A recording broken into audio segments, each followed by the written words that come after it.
Assalamualaikum warahmatullahi wabarakatuh. Hari ini kita akan belajar mata pelajaran Geografi Modul 15 Unit 2 dengan tema menjalin hubungan antar negara. Nah, di sini kita akan membahas apa sih yang dimaksud dengan hubungan bilateral, apa sih yang dimaksud dengan hubungan regional dan hubungan multilateral.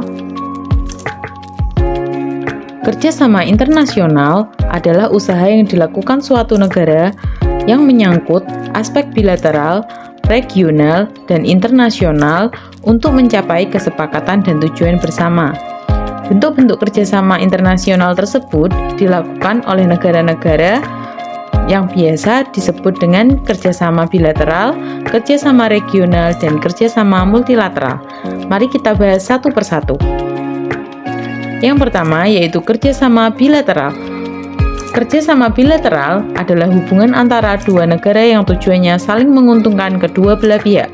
Istilah bilateral biasanya diaplikasikan pada persoalan politik, ekonomi, dan keamanan antar kedua negara.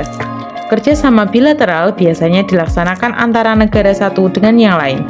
Kerjasama bilateral dapat terjadi setelah kedua negara menandatangani persetujuan yang dijadikan sebagai acuan.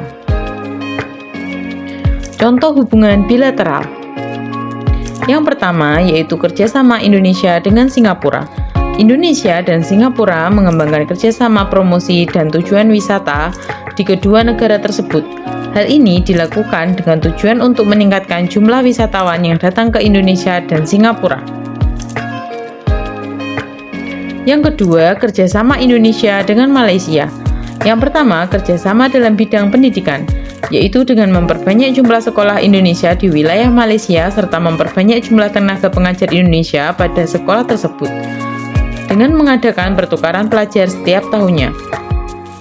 Yang kedua yaitu dalam bidang ekonomi. Malaysia Indonesia memperkuat pemasaran, meningkatkan kapasitas perdagangan, dan memfasilitasi untuk menuju perdagangan yang adil serta ikut berpartisipasi mewujudkan misi investasi dan bisnis kelapa sawit. Dalam bidang keamanan, Indonesia dan Malaysia melakukan latihan gabungan yang difokuskan terhadap pengamanan perbatasan negara masing-masing. Selanjutnya ada kerjasama Indonesia dengan Amerika Serikat dalam penanggulangan COVID. Kerjasama regional. Yang kedua, kerjasama regional adalah kerjasama antara negara-negara dalam suatu wilayah dan satu kawasan. Kerjasama secara regional biasanya lebih difokuskan pada hubungan dengan lokasi negara serta berdasarkan alasan historis, geografis, teknik, sumber daya alam, dan pemasaran. Contoh kerjasama regional. Yang pertama, Asosiasi Negara-Negara Asia Tenggara. Forum kerjasama yang dibuat negara sekitar Asia ini pertama kali dibangun pada tanggal 8 Agustus 1967. Bentuk kerjasama regional satu ini dilakukan untuk mewujudkan ekonomi yang baik di antar negara di kawasan Asia Tenggara. Yang kedua ada kerjasama ekonomi Asia Pasifik. Contoh ketiga kerjasama regional Indonesia Asia Pasifik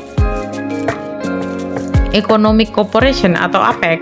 Untuk pertama kalinya, Ikatan Kerjasama APEC dibentuk pada tahun 1989 dan diikuti oleh 21 negara kawasan lingkar Asia Pasifik.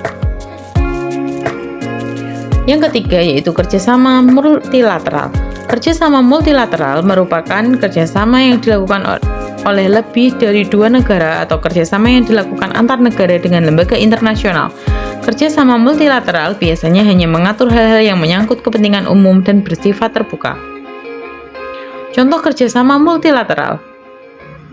Yang pertama yaitu dalam bidang ekonomi ada World Trade Organization atau WTO yang bertugas untuk menata dan memfasilitasi lalu lintas perdagangan antar negara serta mengatasi perselisihan perdagangan antara negara. Yang kedua ada International Monetary Fund atau IMF, bertujuan menciptakan stabilitas sistem keuangan internasional. Yang ketiga yaitu ada International Bank for Reconstruction and Development atau IBDR yang bertujuan memberikan kredit kepada negara-negara anggota untuk tujuan pembangunan. Selanjutnya dalam bidang sosial ada United Nations Commission on Human Rights, yakni Komisi Persatuan Hak Asasi Manusia, yaitu organisasi yang bertugas mengatasi masalah hak asasi manusia. Selanjutnya, dalam bidang pendidikan ada United Nations Educational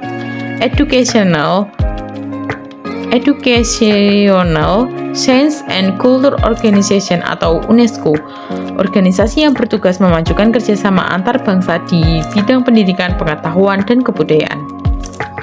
Terima kasih, semoga bermanfaat. Wassalamualaikum warahmatullahi wabarakatuh.